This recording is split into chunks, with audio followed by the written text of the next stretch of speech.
Krishna Hare Hare Hare Ram Ram Ram Hare Hare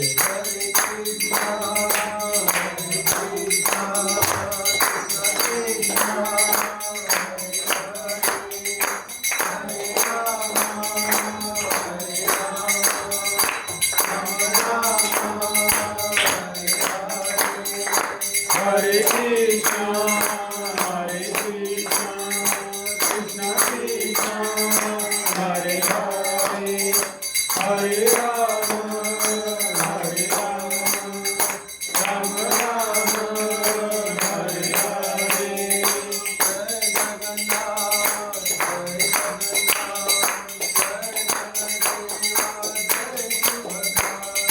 Jai Jagannath, Jai Jagannath, Jai Baladeva, Jai Subhadra.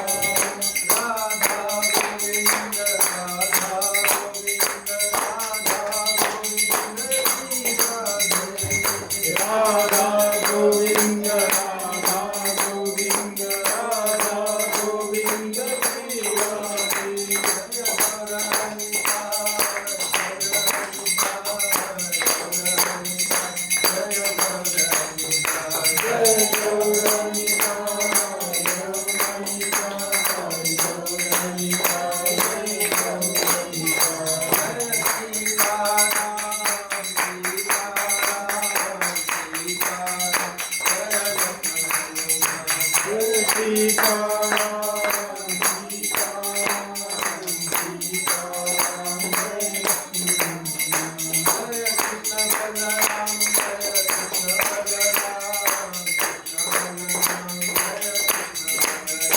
Jai Krishna Balaram,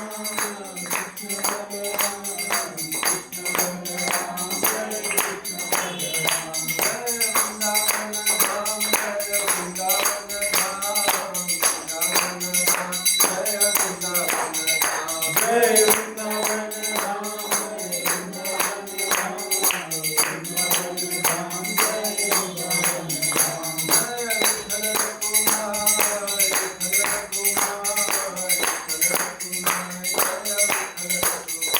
Jai Vittala Kumar, Vittala Kumar, Vittala Kumar, Jai Vittala Kumar.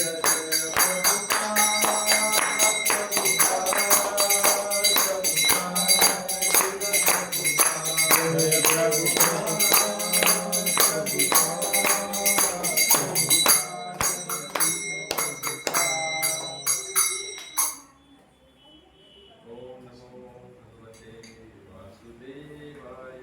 Om Namo Bhagavate Vasudevaya. Om Namo Bhagavate Vasudevaya. Om Namo Bhagavate Vasudevaya. Om Namo Bhagavate Vasudevaya. Om Namo Bhagavate Vasudevaya. Om Ajnanatimirandasya Jnananjanashalakaya Chakshurunmilitam Yena Tasmai Shri Gurave Namah. Shri Chaitanya Manobishtam Sthapitam Yena Bhutale Swayam Rupa Kadamahyam Dadati Swapadantikam Vandeham Shri Guru Shri Yuta Padakamalam Shri Gurun Vaishnavamscha Shri Rupam Sagrajatam Sagana Raghunathanvitam Tam Sajivam Sadvaitam Savadhutam Parijana Sahitam Krishna Chaitanya Devam Shri Radha Krishna Padan Sagana Lalita Shri Vishakhantam He Krishna Karuna Sindhu Deenabandhu Jagatpate Gopesha Gopika Kanta Radha Kanta Namostute Tapta Kanchana Gaurangi Radhe Vrindavaneshwari Vrishabhanu Sute Devi Pranamami Hari Priya Vansha Kalpatarubhyasya Kripa Sindhu Vevacha Patitanam Pavanebhyo Vaishnavebhyo Namo Namah. Jai Shri Krishna Chaitanya Prabhu Nityananda Shri Advaita Gadadhar Shri Vasadi Gaura Bhakta Vrinda. Hare Krishna Hare Krishna, Krishna Krishna Krishna Hare Hare Hare Ram Ram Ram Hare Hare करोति वाचालं पंगुं लंघयते गिरिं यत्कृपातमहं वन्दे श्रीगुरुं दीनतारिणं श्रीचैतन्येश्वरं परमानन्दमाधवं नमो विष्णुपादाय कृष्णाय।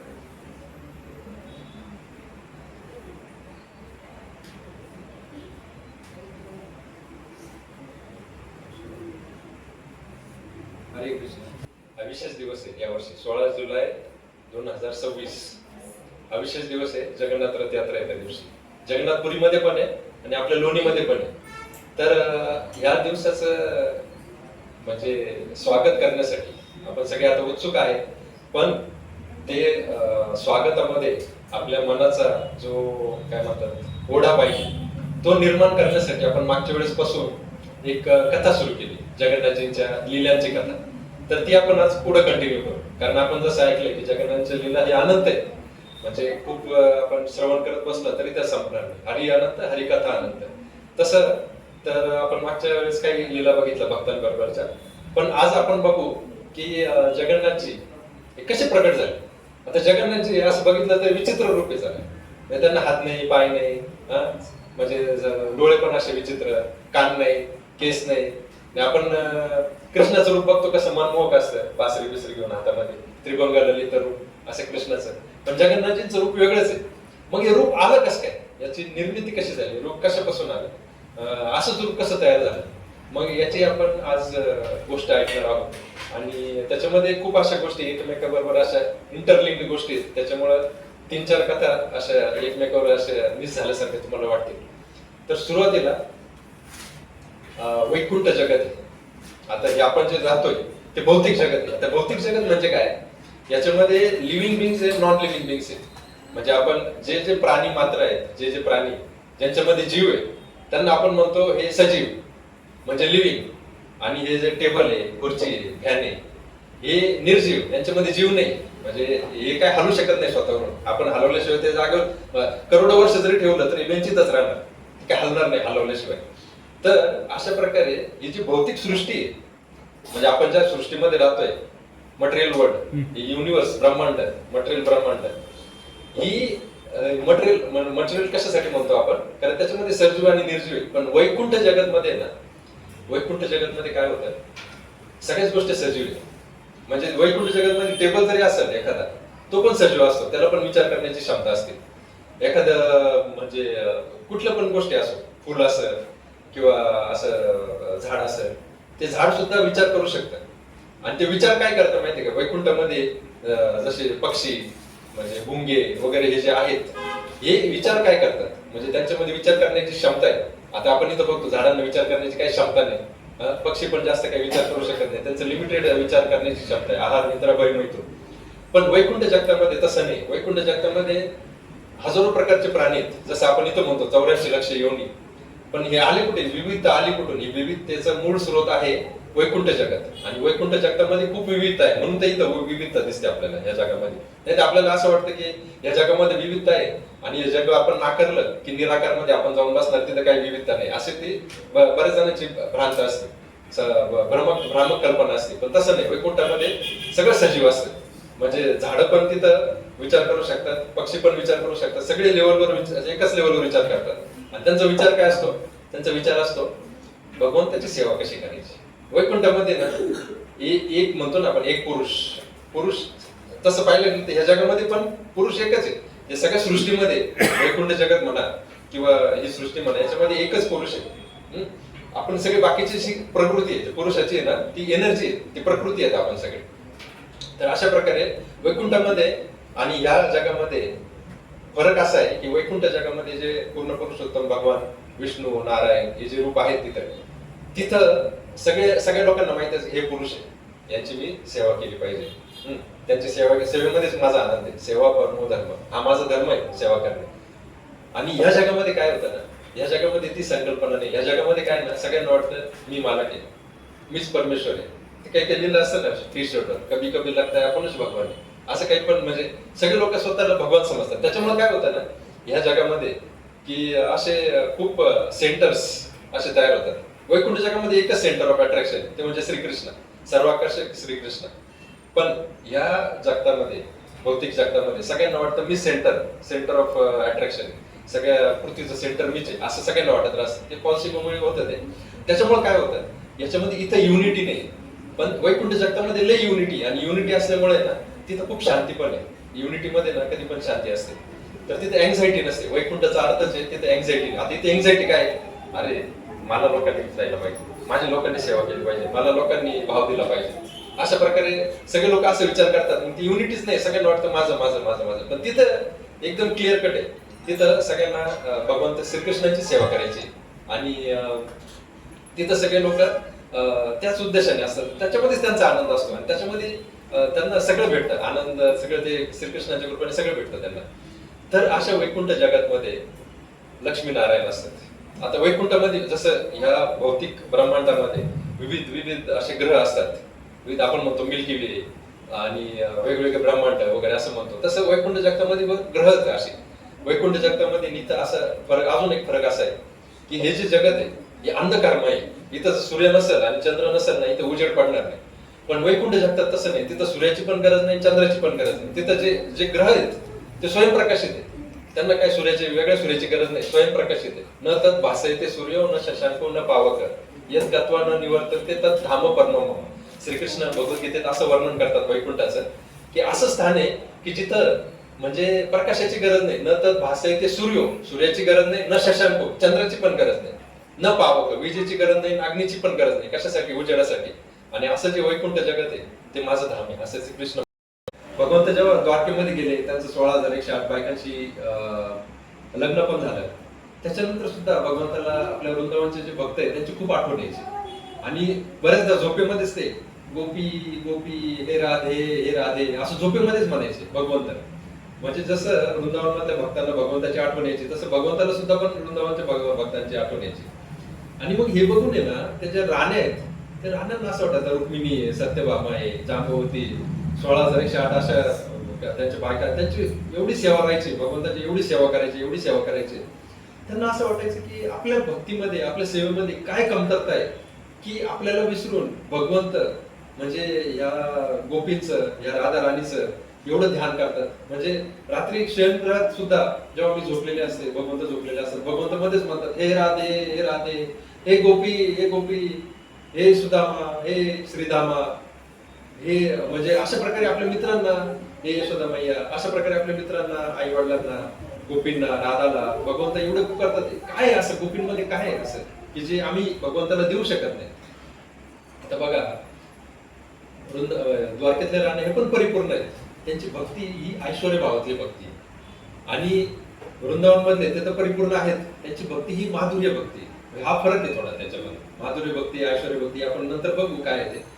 पण ही माधुर्य भक्ती जी आहे ना, ती भगवंताला जास्त आकर्षित करते। आणि मग अशा प्रकारे जेव्हा त्यांच्या सगळ्यांमध्ये असं कुतूहल होतं की काय आम्हाला ऐकायचंच नेमकं, मग त्यांना असं वाटलं की भगवंताच्या ज्या लीला आहे, बाललीला, त्या बाललीलांचं आपण ऐकलं पाहिजे, कथा वाचली पाहिजे, म्हणजे ऐकली पाहिजे। पण ती कथा सांगणार कोण? तर त्या द्वारकेमध्ये जे भगवंताचं जे बालपण बघितलेलं आहे ना, अशी फक्त एकच व्यक्ती होती, ती म्हणजे बलरामजींची आई रोहिणी माता। आता वासुदेवाला म्हणजे अनेक पत्न्या होत्या, त्यातले 2 प्रमुख जे आहेत देवकी आणि रोहिणी। आता देवकी वासुदेवांबरोबर मथुरेमध्ये कैद होत्या, आणि रोहिणीला वासुदेवांनी नंद महाराजांच्या आश्रयाखाली ठेवलं होतं, कारण इथं कंस याचा काही भरोसा नाही। मग तिथं रोहिणी मैया जोपर्यंत हे आपल्या याच्यामध्ये होते कारागृहामध्ये, तोपर्यंत रोहिणी मैया तिथंच राहिल्या होत्या वृंदावनमध्ये। आणि रोहिणी मैयानी त्यांच्या सगळ्या बाललीला बघितल्या होत्या, कृष्ण आणि बलरामच्या काय काय चाललं होतं त्यांचं, सगळे ते माखन चोरी, सगळे ते वस्त्र चोरी, परत गोवर्धन लीला, परत ते राक्षसांना मारण्याची लीला, सगळं रासलीला, हे सगळं बघितलं होतं रोहिणी मैयाने। मग ते सगळ्या ज्या 16,108 बायका आहेत, सगळ्या राण्या आहेत, त्या सगळ्या कृष्ण म्हणजे यांच्याकडे रोहिणी मैयाकडे गेल्या, आणि त्यांना म्हटल्या की आम्ही कृष्णाची एवढी सेवा करतो, पण आम्हाला असं वाटतं की आमच्या सेवेमध्ये काहीतरी कमतरता आहे, कारण एवढी सेवा करून सुद्धा कृष्णाला आपल्या वृंदावनचे जे भक्त आहेत त्यांची आठवण येते। मग आम्हाला तुम्ही जरा वृंदावनच्या भक्तांची सेवा कशी हे जरा सांगता का? म्हणजे आम्हाला पण आमच्यामध्ये असं वृंदावनच्या भक्तांचा भाव आणता येईल, त्यांची सेवा वृत्ती आणता येईल। मग अशा प्रकारे रोहिणी माया म्हटले ठीक आहे, मला आनंदच आहे भगवंताची लीला सांगण्यामध्ये, म्हणजे आनंदच असतो. तर पण एक एक त्याच्यामध्ये एक रिस्क आहे, एक खतरा आहे. काय खतरा आहे म्हणजे मी तुम्हाला जी गोष्ट सांगेल आणि ही जर कृष्ण आणि बलराम यांनी जर ऐकली तर काय होईल माहितीये का, त्यांचं ते वृंदावन वासियांप्रतीचं जे प्रेम आहे ते जागृत होईल आणि ते लगेच वृंदावनला पळत सुटतील. त्यांना ते लगेच वृंदावनच्या भक्तांची आपली आठवण येईल आणि त्या आठवणीमध्ये ते तुम्हाला सोडून जातील. हे रिस्क तुम्ही घेणार का मला सोडून जाणे? ते म्हटले नाही नाही, हे रिस्क आम्ही नाही घेऊ शकत. मग आपण एक काम करू का, आपण एक काम करू, सगळ्यांनी प्लॅन केला की आपण एक बंद खोलीमध्ये, बंद मोठ्या हॉलमध्ये आपण बसू आणि तिथं कथा करू आणि त्या हॉलला बाहेरून दरवाजा म्हणजे कडी लावून घेऊ आणि मग कृष्ण बलराम जर येत असतील तर मग आपण त्यांना तिथे येऊन नाही द्यायचं आणि ते जर येत असतील तर आपण लगेच तिथून उठून मग आपण आपल्या आपल्या कामाला लागू, म्हणजे त्यांच्या कानावरती कथा जाणार नाही.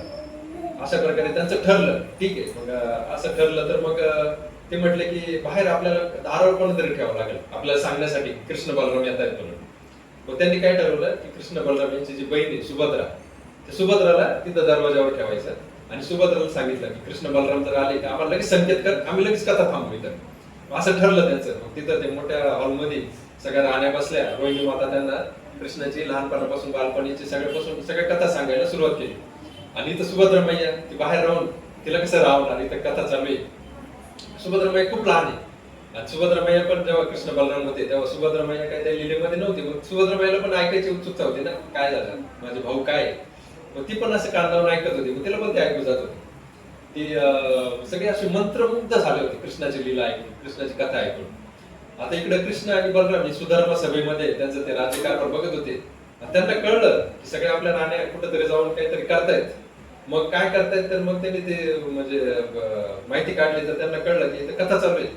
मग कृष्ण आणि बलराम दोघं पण गेले तिथं त्या हॉलमध्ये, तिथं जिथं कथा चालू होती. आपल्या सुधर्मा सभेतून निघाले आणि तिथं गेले आणि तिथं बघितलं त्यांनी ते सुभद्रा माई तिथं त्या डोरवर होती तिथं आणि अशा हात करून तिथं ती म्हणजे कोणाला जाऊन नाही देऊ म्हणून अशी ती उभी होती. पण ती पण ऐकत होती. ती ऐकण्यामध्ये एवढी म्हणजे हरवून गेली होती, तिला ध्यानातच नाही आलं की कृष्ण आणि बलराम इथे येऊन उभे राहिले म्हणून. त्याच्यामुळं त्यांना थांबायचा प्रश्नच नाही, संकेत करायचा प्रश्नच नाही. कथा चालू आणि इकडे कृष्ण आणि बलराम हे दोघं पण तिथं काय कथा ऐकण्यामध्ये म्हणजे गुंगवून गेले. ते पण कथा ऐकायला लागले. आता एक कथा ऐकता ऐकता काय झालं माहितीये का, हे जो वृंदावनचा जे भाव आहे, वृंदावनचे जे प्रेमी भक्त आहेत कृष्णाचे, राधा राणी आहे, गोपिका आहे, सगळे त्यांचे मित्र आहे, यशोदा मैया आहे, नंद महाराज आहे, सगळे तिथं वृंदावनची कथा ऐकत ऐकत यांच्या मनामध्ये एवढा आनंद झाला म्हणजे तिघांच्या मनामध्ये. आणि म्हणजे विशेषतः हे जे जगात म्हणजे कृष्ण आहे, कृष्णाला त्या आनंदाने एवढं मोहित केलं, एवढं आनंद ते महाभावामध्ये गेले. महाभाव म्हणजे असा भाव आहे. आणि कृष्णाचं शरीर एक लक्षात घ्या, कृष्णाचं शरीर हे सच्चिदानंद शरीर. आता आपल्या शरीरामध्ये, आपल्या मनामध्ये, आपल्या आत्म्यामध्ये फरक आहे. आपला आत्मा वेगळा आहे, आपलं शरीर वेगळं आहे. पण कृष्णाचं तसं नाही. कृष्णाचा आत्मा आणि कृष्णाचं शरीर हे एकच आहे. म्हणजे आत्म्यामध्ये जे भाव होतात ना ते शरीरामध्ये त्यांचे ते रूपांतरित होतं. त्याचं म्हणजे आत्म्यामध्ये जो आनंद चालू आहे ना तो शरीरामध्ये प्रकट होतो. आणि तो महाभाव म्हणजे अतिउच्च आनंद या सृष्टीमध्ये, भौतिक आध्यात्मिक या सृष्टीमध्ये सगळ्यात जास्त जो आनंदाचा जो भाव आहे तो महाभाव, जो राधा राणीकडे तो भाव श्रीकृष्णांमध्ये तो उत्पन्न झाला. का? कारण आपल्या भक्तांची कथा आपण ऐकते. तुम्हाला म्हणजे आपल्याला असं वाटेल अरे स्वतःचीच कथा ऐकून काय आनंद आहे, पण ती कृष्णाची कथा नाही ना, ती कृष्णाचे जे भक्त आहे त्यांची पण कथा आहे. कृष्णाला त्यांच्या भक्तांची कथा ऐकण्यामध्ये आनंद असतो आणि भक्तांना कृष्णाची कथा ऐकण्यामध्ये आनंद असतो. अशा प्रकारे जो महाभाव तयार झाला त्याच्यामध्ये त्यांना एवढ्या आनंदामध्ये त्यांच्या शरीराचं रूपांतर व्हायला लागलं, त्यांच्या शरीरामध्ये परिवर्तन व्हायला लागलं. आणि काय व्हायला लागलं, त्यांचे डोळे असे मोठे मोठे व्हायला लागले, जे असे कमल नाही ते असे डोळे मोठे मोठे व्हायला लागले. त्यांचे हात जे ते असे आतमध्ये जायला लागले, पाय आतमध्ये जायला लागले. अशा प्रकारे तो एक विचित्र काय म्हणतात ना, तो त्यांचा जो परिवर्तन आहे ते विचित्र परिवर्तन त्यांच्यामध्ये सगळ्यांमध्ये तिघांमध्ये झालं आणि कृष्णामध्ये झालं. त्याच्यामुळे कृष्णाच्या साईडला जी सुभद्रा होती, सुभद्राच्या साईडमध्ये जे बलराम होते त्यांच्यामध्ये पण ते परिवर्तन झालं. कारण बघा कुठलं पण एखादं इन्फेक्शन असेल तर ते कॉन्टेजियस असतं, एका व्यक्तीतून दुसऱ्या व्यक्तीतून तिसऱ्या व्यक्ती. आणि हा जो आनंद आहे आध्यात्मिक आनंद तो पण कॉन्टेजियस आहे. तो कृष्णापासून सुभद्रेपासून बलराम पडत असा तो कॉन्टेजियस तो पसरला. आणि त्याच्यामध्ये काय झालं, सुभद्रा मैया आणि बलराम त्यांच्या पण अंगामध्ये हेच परिवर्तन झालं, त्यांच्या पण रूपामध्ये हेच परिवर्तन झालं, असं झालं. आणि एवढे मोहित होऊन ते ऐकत होते असं रूप. आणि हे रूप कोणाचं होतं आपल्याला माहिती, जगन्नाथ, इकडे बलदेव आणि इथं मध्ये सुभद्रा, हेच रूप. आता हे रूप कोणी बघितलं? हे रूप बघितलं नारद मुनींनी. नारद मुनी आता आपण ऐकलेले, नारद मुनी कुठं पण म्हणजे विहार करतात, विचरण करतात. आणि ते नारद मुनी त्यावेळेस द्वारकेहून जात होते आणि द्वारकेहून जाता जाता त्यांनी ते रूप बघितलं आणि भगवंताला रूप बघितलं त्यांना एकदम विशेष वाटलं. कृष्णाचं जगन्नाथच्या रूपामध्ये हे जे झालंय, परिवर्तन जे झालंय, त्यांना एवढा आनंद झाला. त्या आनंदात ते म्हटले, मी तुमचं रूप बघितलं. अशा आनंदात ते मोठ्याने, म्हणजे एवढ्या आनंदात ते म्हटले. आणि हे ऐकून कृष्ण आणि बलराम आणि सुभद्रा हे परत आपल्या ध्यानामध्ये आले. ध्यानामध्ये आल्यानंतर त्यांचं लक्ष नारद मुनीकडे आले. ते परत आपल्या पूर्ववत रूपामध्ये ते गेले. कृष्ण, बलराम आणि सुभद्रा पूर्ववत रूपामध्ये गेले, म्हणजे हात आणि आपलं त्रिभंग ललित त्या फॉर्ममध्ये वगैरे गेले. डोळे परत कमलनयन झाले. मग असं नारद मुनीने त्यांना बघितलं आणि त्यांनी नारद मुनींना विचारलं की नारद मुनी, तू हे रूप कोणाला सांगू नको बरं का, आमचं जे रूप झालेलं आहे ते कोणाला सांगू नको. नारद मुनी बघा, नारद मुनीचं हृदय कसं आहे बघा. जो भक्त असतो ना त्याला कधी स्वतःची पडलेली नसते. आता एखादा म्हणाल, अरे मी कृष्णाचं असं रूप बघितलं, असं रूप, सगळ्या गावाला सांगेल. पण मग कृष्ण म्हटले, हे बघ, तू हे रूप कोणाला सांगू नको. नारद मुनी म्हटले, मी कोणाला सांगणार नाही, पण मला तुम्ही एक वर द्यायला पाहिजे. कृष्ण म्हटले, ठीक आहे, तुझे पाहिजे ते वर मी तुला देईल, पण आमचं रूप कोणाला सांगू नको असं. नारद मुनीने काय मागितलं बघा. नारद मुनी म्हटले, तुम्ही हे जे रूप जे दाखवलंय मला, म्हणजे मी जे बघितलंय ते रूप माझे असं, मी तुमच्याकडे असं वर मागतो, हे रूप तुम्ही सगळ्यांना दाखवा. हे तरच मी तुम्हाला मी कोणाला सांगणार नाही. तुम्ही सगळ्यांना दाखवलं तर मी कोणाला सांगणार नाही. म्हणजे नारद मुनीचं बघा, त्यांना ते भक्ताचा भाव असा असतो की माझ्या बरोबर मला जो आनंद मिळालेला आहे ते रूप बघून, तो आनंद सगळ्यांना भेटला पाहिजे असं भक्ताचा होतो. कधी स्वतःचा विचार करत नाही. मग अशा प्रकारे ते म्हटले, ठीक आहे, तथास्तु. म्हणजे कधी पण बघा, भगवंत आणि भक्ताचं जेव्हा ते आदान प्रदान चालू असतं ना, भक्त नेहमी जिंकतो. म्हणजे भगवंत तिथं हारतो. म्हणजे भगवंत सर्व शक्तिशाली असून सुद्धा भक्त पुढे हारतो तो. मग हेच आपल्याला ते दामोदर लीलेमध्ये पण बघायला मिळतं. यशोदा मैया कृष्णाला बांधते. कृष्ण शक्तिशाली, त्यांना कोणीच बांधू शकत नाही, पण यशोदा मैया बांधते. मग अशा प्रकारे भगवंत आपल्या भक्तापुढे हार स्वीकारतात. मग अशा प्रकारे भगवंत म्हणतात, ठीक आहे, उचित वेळ आला की मी तुम्हाला हे दर्शन सगळ्या जगाला मी देणार. बरं झालं.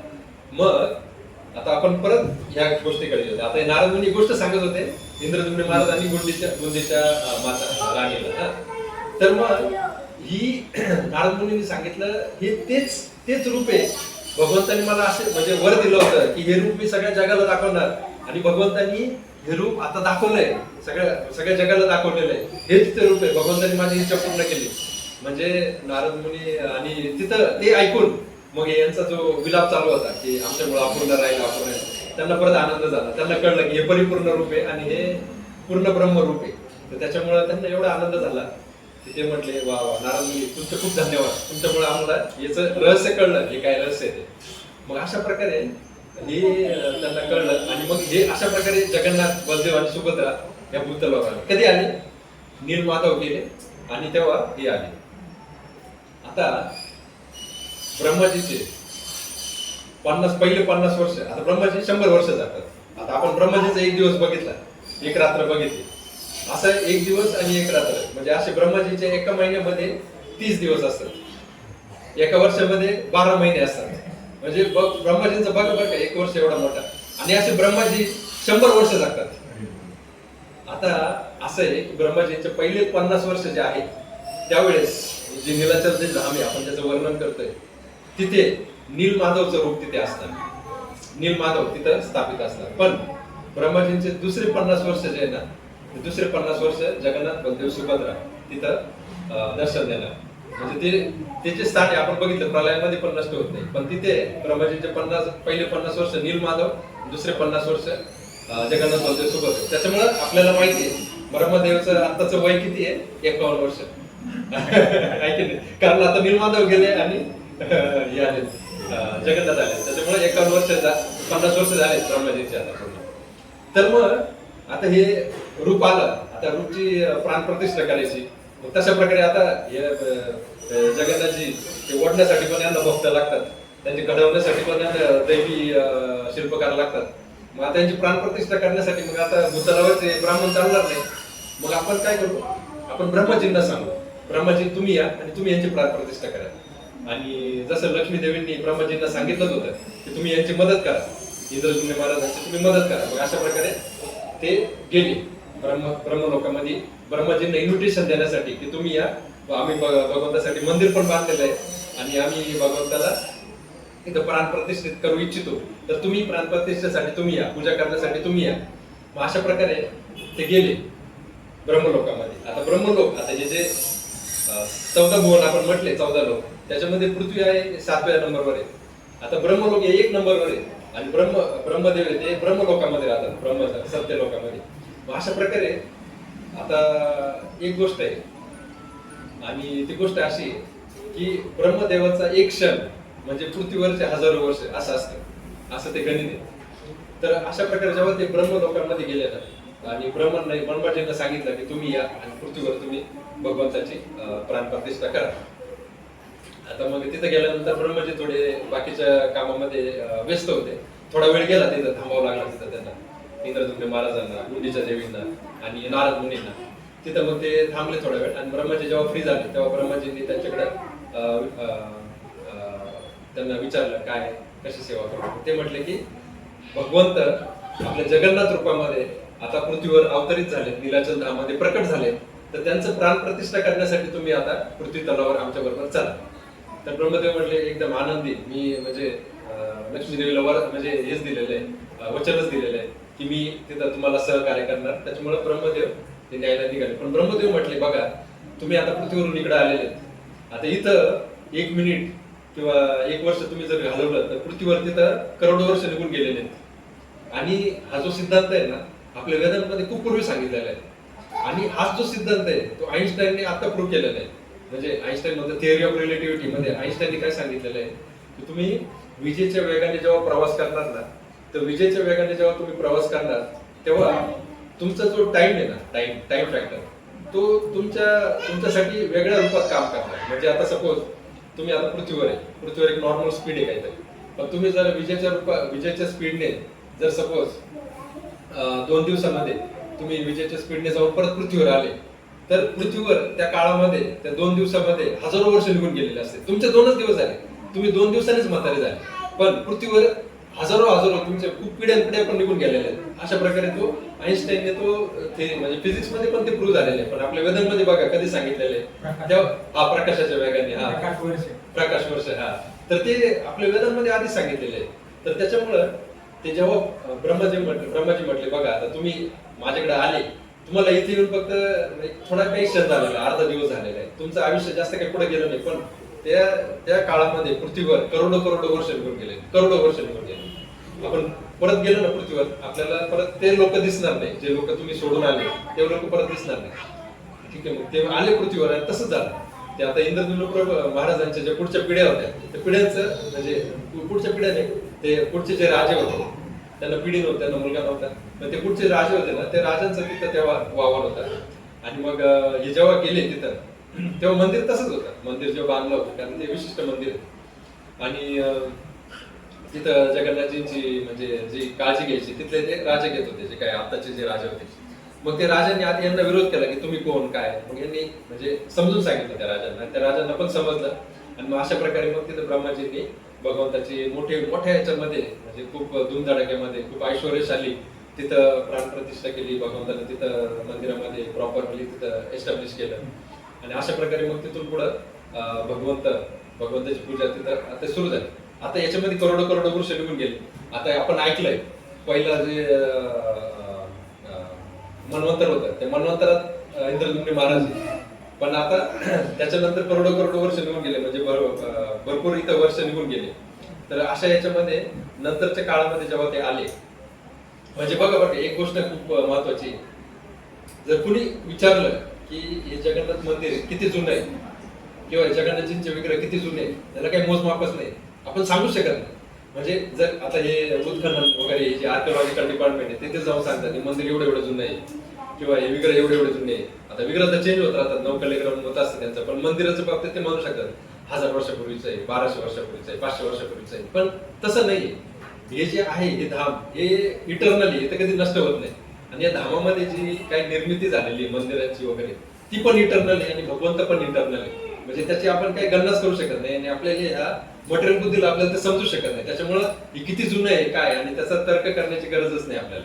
त्यामुळे आपण फक्त ह्या गोष्टींवर विश्वास ठेवून आपण म्हणू शकतो हे खूप प्राचीन आहे, याचं आपण गणतीच करू शकत नाही कधीच आहे. आणि अशा प्रकारे मग तिथं भगवंताची स्थापना झाली. तिथं हे जे आहेत इंद्रद्युम्न महाराज त्यांनी भगवंताकडं आता प्राणप्रतिष्ठा झाली, सगळं झालं आणि भगवंताकडे 2 वर मागितले. ते म्हटले की भगवंता मला असं वर द्या मला कधीच मुलगा व्हायला नको. 1 वर मागितलं. आता मुलगा व्हायला नको म्हणजे विचित्र वर आहे ना, असं का वर मागितलं बा त्यांनी. आता इथं गुंडीच्या माता जे आहेत त्या टेन्शन मध्ये आहे, अरे मला मुलगा व्हायला असं काय वर मागू राहिले. तर मग त्यांनी त्याचं कारण दिलं काय होईल ना, आता हे जे मंदिर आहे हे सगळ्या जगाचं मंदिर आहे. मला जर मुलगा झाला तर मुलगा काय करेल, ते म्हणाले सगळं जग माझं आहे, मंदिर पण माझं आहे. मग मंदिरावर मालकी हक्क सांगेल आणि बाकीच्यांना ते दर्शन बंद करून टाकेल, मला मुलगाच नको. मग इथं गुंडीच्या म्हणजे भगवान म्हटले तथास्तु. पण इथं गुंडीच्या मातांचं प्रॉब्लेम झाला ना, ते म्हटले आता आईचं जे असतं बाईचं स्वरूप मुलगा पाहिजेच असतो तिला. मग ती थोडी हळवी झाली, रडायला लागली. मग ती म्हटली मुलगा नाही म्हटलं मग काय करायचं. मग तिथं जगन्नाथजी म्हटले की हे बघ आम्ही तिघं आहे ना, आम्ही तिघं पण तुझ्या मुलासारखेच, आम्ही तिघं तुझे मुलं आहे, आम्हालाच तू मुलगा समज. आणि मग गुंडीच्या माताजी म्हटली हा ठीक आहे, एवढे चांगले मुलं आहे, याच्यापेक्षा चांगले मुलंच भेटू शकत नाही. मग तिथं गुंडीच्या मातेचा पण तिथं प्रश्न संपला. पण परत गुंडीच्या माता तिथं परत म्हणजे दुःखी झाल्या. ते म्हटल्या ठीक आहे, आता आमचे मुलं कसे असतात, ते मुलं आता घरी येतात. आता तुमचं आम्ही मंदिर इथं बांधलं, आम्ही राहतो तिकडं, आमचं मन दुसरीकडे, आता तुम्ही आमच्याकडे कधी येणारच नाही. तर मग मला तुमचं दर्शन कसं होणार, म्हणजे परत आपण मुलांचं आदान प्रदान पाहिजे ना. मग ते म्हटले गुंडीच्या मातेला तू एक काम कर, आम्ही तुला वचन देतो की वर्षभरातून 10 दिवस आम्ही तुझ्या घरी येणार आणि तुझ्या बरोबर राहणार. अशा प्रकारे हे ऐकल्यानंतर गुंडीच्या मातेला अजून आनंद झाला. आता बघा जेव्हा रथयात्रा निघते ना, श्रीमंदिर म्हणजे जिथं श्रीमंदिर म्हणजे लक्ष्मीचं मंदिर आहे, श्रीमंदिर मधून ते गुंडीच्या जे मंदिर आहे तिथपर्यंत जाते. तो जो ग्रँड रोड आहे ना तिथून, आता ते गुंडीच्या जे मंदिर आहे तिथं गुंडीच्या मातेचा वास होता. तिथून भगवंत दरवर्षी 10 दिवस तिथं गुंडीच्या मातेच्या घरी जायचे आणि गुंडीच्या माता होती तोपर्यंत त्यांनी ते वचन पाळलं. पण त्याच्यानंतर पण पाळले, म्हणजे आपल्याला भक्ताला दिलेलं जे वचन आहे भगवंत अजून पाळतायत बघा. म्हणजे परत 10 दिवस ते गुंडीच्या मंदिर जे आहे तिथं ते जातात अजून पण. ती रथयात्रेच हे कारण आहे, अजून पण कारण आहे, ते आपण डिस्कस करू. आता 9 वाजले, पण आपण आता एक कथा थोडी थांबूयात, खूप उशीर झालाय. तर दुसरं वर त्यांनी असं मागितलं की भगवंता तुम्ही आलेत नाही तर तुम्ही जगाचा उद्धार करा. आणि जगाचा उद्धार कसा करा, मी बघतोय आता हे कलियुग आहे, कलियुगामध्ये लोकांना कशामध्येच इंटरेस्ट नाही, भक्तीमध्ये इंटरेस्ट नाही, म्हणजे देवाचं नाव घेण्यामध्ये इंटरेस्ट नाही, तपश्चर्या करण्यामध्ये इंटरेस्ट नाही. अशा लोकांवर कशा प्रकारे तुम्ही कृपा करू शकता. तर तुमचं जे तुम्हाला त्यांनी हे वर मागितलं की भगवंता तुम्हाला 56 भोग दररोज 56 भोग दिले जाते आणि एक भोग दिल्यानंतर तुम्ही हात धुणार ना, तो हात सुकण्याच्या आधीच लगेच तुम्हाला परत दुसरा भोग येईल. तो भोग खाल्ल्यानंतर जेव्हा तुम्ही हात धुणार सुकण्यानंतर परत तुम्ही दुसरा भोग येईल. तुम्ही अशा प्रकारे दिवसभर तुमचं भोग स्वीकारत राहा. म्हणजे हे जे स्थान आहे त्या स्थानावर तुम्ही भोग स्वीकारा आणि काय करा, तुमचा जो भोग आहे जो महाप्रसाद आहे तो महाप्रसाद सगळ्या दुनियाला, सगळ्या जगाला, सगळ्या जीवांच्या कल्याणासाठी तुम्ही तो द्या. अशा प्रकारे त्यांनी दुसरं वर असं मागितलं की भगवंता इथं तुम्ही नुसतं भोग घेत जा, म्हणजे तुम्ही कधी थांबूच नका, तुमच्यासाठी नुसतं भोग तयार व्हायला पाहिजे. आणि तो भोग तिसरं वर आहे की हा सगळ्यांना भेटला पाहिजे. अशा प्रकारे 3 वर त्यांनी मागितले. एक म्हणजे माझं लग्न व्हायला, मला मुलं व्हायला नको, दुसरं म्हणजे तुम्ही दिवसभर भोग घ्या, आणि तिसरं म्हणजे सगळी जी प्रजा आहे त्यांना तुमचा महाप्रसाद अवेलेबल करून द्या. भगवंत म्हटले तथास्तु. भगवंतांनी इथं तिन्ही पण त्यांची इच्छा पूर्ण केल्या.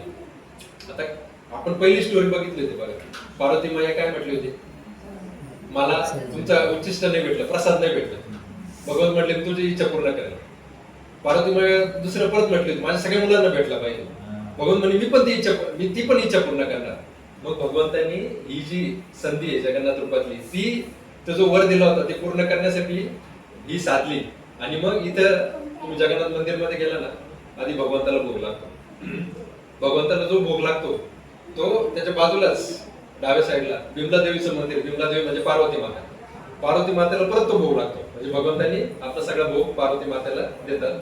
आणि पार्वती मातेचा जेव्हा तो भोग लागतो, तो महाप्रसाद बनतो, तो मग आनंद बाजारमध्ये येऊन सगळ्यांना अवेलेबल होतो. आणि या भोगाचं वैशिष्ट्य असं आहे की हा भोग खाल्ल्यानंतर व्यक्ती मुक्त होतात. म्हणजे त्याच्याबद्दल आपण शंकाच नाही घ्यायला पाहिजे. म्हणजे आपल्याला जरी वाटलं नाही ना आपण बद्ध अवस्थेत आहे, तरी पण आपली मुक्ती निश्चित आहे. मग अशा प्रकारे ते भोगाचं ते महत्व आहे. त्याच्यामुळं बघा पार्वती मातेला दिलेलं वचन, इंद्रद्युम्न महाराजांना दिलेलं वचन, नारद मुनींना दिलेलं वचन, अशा प्रकारे सगळं हे जे आहे त्याचं समीकरण होऊन अशा प्रकारे ते जगन्नाथजींचं रूप तिथं आलेलं आहे. कशासाठी? तर ह्या सृष्टीमध्ये सगळ्यांवर कृपा करण्यासाठी. त्याच्यामुळं जगन्नाथजींचा जो भोग आहे त्याची महिमा एवढी विशेष आहे ना, एवढी विशेष आहे की ती आपण वर्णनच करू शकत नाही. बघा भोगासाठी आपण नारद, शिवजी आणि पार्वती मैया यांची आतुरता बघितलेली, तशीच आतुरता आपण आपल्यामध्ये पण असली पाहिजे. आणि हा जो भोग आहे साक्षात परब्रह्म, अन्न हे पूर्ण ब्रह्म आपण म्हणतो ना, वदनी कवल गीता नाम घ्या श्री हरीचे, सहज हवन होते नाम घेता पुकारचे, जीवन करी जीविका, अन्न हे पूर्ण ब्रह्म. काय म्हणतो? पूर्ण ब्रह्म. हे पूर्ण ब्रह्म आहे. आपण जेव्हा भगवंताला दाखवून जे आपण खातो ते साधं सुद्धा नाहीये, ते आपण नुसतं नाही टाकायला पाहिजे. त्याच्यामुळे आपण जे फेकतो ना भगवंताला ते नाही करायला पाहिजे, कारण त्याच्यामध्ये पण ते दिव्यत्व आहे. त्याच्यामुळे पण त्याच्यामध्ये असा भाव आपला ते प्रसाद ग्रहण करण्यामध्ये असला पाहिजे. तो भाव जेव्हा त्या भावाने आपण जेव्हा खातो ना, आपली चित्तशुद्धी होत असते. चित्तशुद्धी होत असते म्हणजे आपली हळूहळू या भौतिक सृष्टीतून, भौतिक कल्मशातून मुक्ती होत असते. तर ते खोटं नाही. आपण ज्या त्या याच्यामध्ये त्या याच्याने खाल्लं कॉन्शियसनेसने, तर आपली ती इच्छा पूर्ण होणार. तर त्याच्यामुळं अशा प्रकारे भगवंतांनी खूप मोठी कृपा केलेली. आता बघा अजून एक कृपा, भगवंत झाले ओरिसामध्ये आले. आता ओरिसा आणि बंगालच्या लोकांना भगवंत माहिती आहे. आपल्याला माहिती होण्याचा प्रश्नच नव्हता. म्हणजे जगन्नाथ, बलदेव, सुभद्रा आपल्याला माहिती होतं का? याच्या आधी माहिती होतं का? म्हणजे आपल्याला काही माहितीच नव्हतं जगन्नाथ, बलदेव, सुभद्रा हे काय. आपल्याला कसं माहिती झालं? तर याच्या मागे एका साधूची खूप मोठं म्हणजे तपश्चर्या, खूप मोठं त्याचं ते काय म्हणतात ना भक्ती. ते साधू म्हणजे श्रील प्रभुपाद. श्रील प्रभुपाद की आता हे सांगतो, हे थोडक्यात सांगतो, कारण हे सांगितल्याशिवाय आपल्या जगन्नाथची कथेला पूर्णत्व येऊ शकत नाही. थोडक्यात सांगतोय. जगन्नाथजींचं हे महात्म्य जे आपण ऐकलं आता, ते आपल्यापर्यंत पोहोचलं कसं, आपल्याला त्याची माहिती कशी भेटली? प्रभुपादांकडून भेटली. प्रभुपाद हे जेव्हा लहान होते, 5 वर्षाचे बालक होते, तेव्हा भक्ती त्यांच्या म्हणजे त्यांच्या दिनचर्येमधून दिसून येत होती. जेव्हा रथयात्रा निघायची ना, तेव्हा आता हे बंगालमध्ये होते, कलकत्त्यामध्ये होते, त्यांना स्वतःची रथयात्रा काढायची राहायची. मग ते हट्ट करायचे वडिलांकडे, मला पण रथ पाहिजे, मला पण रथ पाहिजे. मग ते त्यांच्या आईने काय केलं होतं, त्यांच्यासाठी एक छोटस एक डुगडुग गाडी राहायची. त्या डुगडुग गाडीचा ते रथ बनवला होता. आणि मग त्यांनी ते रथ सजवला. त्या रथावर मग जगन्नाथ, बलदेव, सुभद्राचे ते विग्रह ठेवले. आणि मग अशा प्रकारे ते रथ 5 वर्षाचं असताना ते बालक ते रथ यात्रा महोत्सव तिथं करायचं. आणि ते बघून बाकीचे बालक पण यायचे त्यांना मदत करायचे. तिथे फ्रेंड होते ना ते, आणि ते फ्रेंड होते आणि ते पण यायचे. आता असं वाटेल की मुलाचा खेळ चालू आहे, पण तसं नाही. ते बघून बाकीचे जे मोठे आहेत ना, ते म्हणायचे, अरे आम्हाला का नाही बोलवलं होतं तुझ्या रथामध्ये, आम्हाला पण यायचं होतं तुझ्या रथामध्ये. मग सगळे यायचे. म्हणजे ते जे रथयात्रा काढायचे तिथं छोट्या छोट्या डुगडुग, एवढी ती लहानपणी प्रसिद्ध झाली की ते त्यांनी ती सगळे तिथले गावचे आजूबाजूचे सगळे, कलकत्त्यामध्ये जे आजूबाजूचे सगळे यायचे त्या रथयात्रा बघायला. आणि खूप मोठा उत्सव राहायचा. जेव्हा प्रभात थोडे मोठे झाले, कॉलेजला जायला लागले, तेव्हा ते नेहमी बघायचे शाळेत असताना की म्हणजे कोलकात्यावरून पुरीला जाणारी गाडी कुठली आहे, त्याचं टायमिंग बघायचे. कारण त्यांना वाटायचं की मी पुरीला जायला पाहिजे, भगवंताचं दर्शन घ्यायला पाहिजे. दररोज ते टायमिंग बघायचे. आता हे झालं त्यांचं लहानपणीचं. आणि नंतर जेव्हा ते अमेरिकेत गेले ना, प्रभुपाद अमेरिकेत जेव्हा गेले, तर तिथं त्यांनी ते न्यूयॉर्कमध्ये त्यांनी ते खूप कष्टातून ते म्हणजे जे हिप्पी लोक आहेत त्यांना ते भगवंताचं ज्ञान दिलं. त्याच्यामुळे ते खूप कष्टातून मग ते हळूहळू ते हिप्पी ना, त्यांना त्यांचं ते दिव्यत्व कळायला लागलं. हा साधू काय खोटा नाही, हा साधू नक्कीच भगवंताचा खूप मोठा भक्त आहे. आणि ते जे इंग्रजी लोक आहेत ते म्हणजे प्रभुपादांकडे येऊन त्यांच्याकडून कृष्ण कथा श्रवण करायला लागले. आणि त्यांची ते भक्ती प्रभुपादांप्रती निर्माण व्हायला लागली. कारण त्यांना कळलं की हा इज नॉट अ चीट, आपल्याला चीट करण्यासाठी आलेलं नाही, आपल्याला भक्ती देण्यासाठी आलेलं आहे. आणि त्याच्यापैकी एक माताजी होतं सुरुवातीच्या अमेरिकन माताजी, त्यांचं नाव होतं मालती माताजी. ते एकदा त्यांच्या तिथे ना शॉप असतात ना तिथे असे छोटे छोटे वस्तूंचे शॉप, त्या शॉपमध्ये गेल्या आणि शॉपमध्ये त्यांना आहे ना एक अशी बाहुली दिसली, लाकडाची बाहुली. ते बाहुली ना त्यांनी गपचूप चोरून ते प्रभुपादांकडे घेऊन आले, कारण त्यांना वाटलं की प्रभुपादांना हे आवडेल बरं काही, कारण त्यांना असं वाटलं की प्रभुपादांचं यांचं काहीतरी कनेक्शन आहे. मग ते बाहुली घेऊन गेल्या आणि त्यांनी प्रभुपादांना दाखवली. प्रभुपाद हे बघा ही बाहुली. आणि ती बाहुली बघताच प्रभुपादांना डायरेक्ट दंडवत घातला त्या बाहुलीला. ती बाहुली होती, ती बाहुली नव्हती, ती जगन्नाथजींचं होतं, जगन्नाथजी होते ते. जगन्नाथजींचं छोटस ते त्यांनी ते हे लाकडाचं बनवलेलं होतं, तिथं ते ठेवलेलं होतं त्या दुकानामध्ये विकण्यासाठी. कसं आलं कुठून आलं काही माहित नाही. पण प्रभुपाद म्हटले यांच्यावर अजून 2 बाहुल्या म्हणजे 2 जण होते का अजून? घेऊन हो अजून 2 होते, पण मी एकच आणले त्याचे. प्रभुपाद मध्ये अजून ते दोघांना पण घेऊन ये. मग आता यांनी उचलून आणली होती. तर या परत गेल्या दुकानामध्ये, दुकानदाराला सांगितलं की असं असं आहे, मला हे 2 बाहुल्या पण पाहिजे, म्हणजे हे 2 पण पाहिजे, आमच्या गुरूंना पाहिजे म्हणून असं. मग ते दुकानदाराला त्यांनी काय जे असं ते मूल दिलं असेल आणि ते दोन्ही पण घेऊन आल्या. आणि दोन्ही दिल्यानंतर प्रभुपादांनी म्हणजे प्रभुपादांना असं तेव्हा जाणवलं की जगन्नाथजींनी बघा प्रभुपादांना कशा प्रकारे तो एक निर्देश दिला की मी इथं आलोय. मग प्रभुपादांनी तो लगेच उचलला आणि ते मालती माताजींचे जे हसबंड होते श्यामसुंदर थोडे कार्पेंटरी करत होते. प्रभुपाद म्हटले ते छोटे बाहुले होतात ना, प्रभुपाद म्हटले हे जे छोटे बाहुले ते मोठ्या प्रोपोर्शन मध्ये तू बनवशील का जशा तशा? ते म्हटले ठीक आहे मी बनवतो. आता ते एवढे भक्त होते प्रभुपादांचे, एवढे डिसायपल होते ते, तर ते लगेच ऐकायचे प्रभुपादांचे. मग त्यांनी काय केलं, ते बाहुले ठेवले आणि त्याच्यापासून मोठे मोठे विग्रह लाकडाचे त्यांनी बनवायला सुरू केले असे. आणि अशा प्रकारे पहिल्यांदा भारताच्या बाहेर एक मोठे जगन्नाथ बलदेव सुभद्रा हे विग्रह ते बनले. आणि प्रभुपाद म्हटले आपण याची आता रथयात्रा काढू. मग सगळ्यात पहिली रथयात्रा भारताच्या बाहेर जी निघाली असेल जगन्नाथ बलदेव सुभद्रा महाराणीची, ती निघाली सॅन फ्रान्सिस्को मध्ये.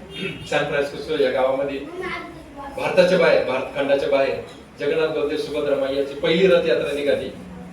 आणि म्हणून सॅन फ्रान्सिस्कोला प्रभुपादांनी एक नवीन नाव दिलं. आणि इस्कॉनचे जे भक्त आहेत ते सॅन फ्रान्सिस्कोला नवीन नावाने ओळखतात, ते म्हणतात new Jagannathpuri. New Jagannathpuri San फ्रान्सिस्कोला बरोबर आपले इस्कॉनचे जे भक्त आहेत ते न्यू जगन्नाथपुरी म्हणतात सॅन फ्रान्सिस्कोला.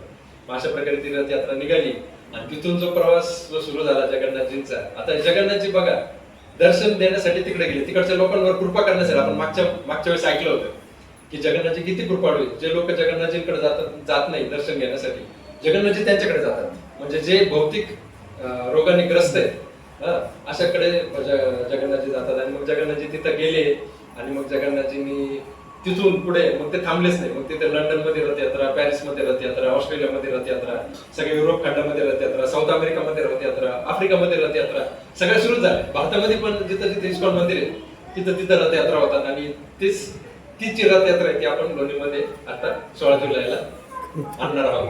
अशा प्रकारे खूप थोडक्यात ही जगन्नाथजींची कथा आहे जी आपण ऐकली. तर आपण आता इथे थांबूया, खूप वेळ झालाय. धन्यवाद. आणि खूप लिहिलंय आपण पुढच्या परत कंटिन्यू करू. पुढच्याच प्रभू जे असतील प्रभूजींच्या मुखातून मुखारविंदातून आपण या कथा श्रवण करूया. तर आपण इथे आज थांबूया. हरे कृष्ण. प्रभूजी नरसिंह आरती म्हणता का?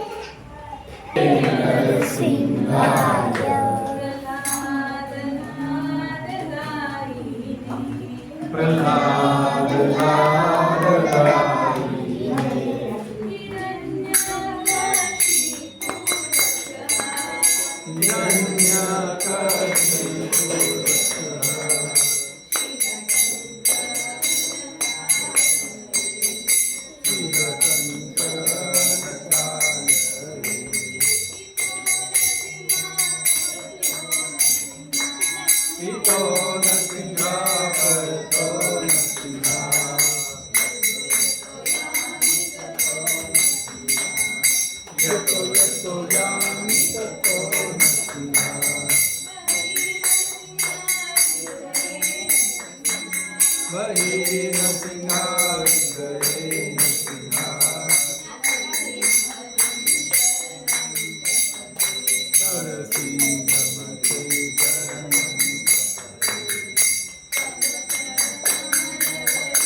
भक्ति विलास एकनाथ शिंदे भगवान की जय।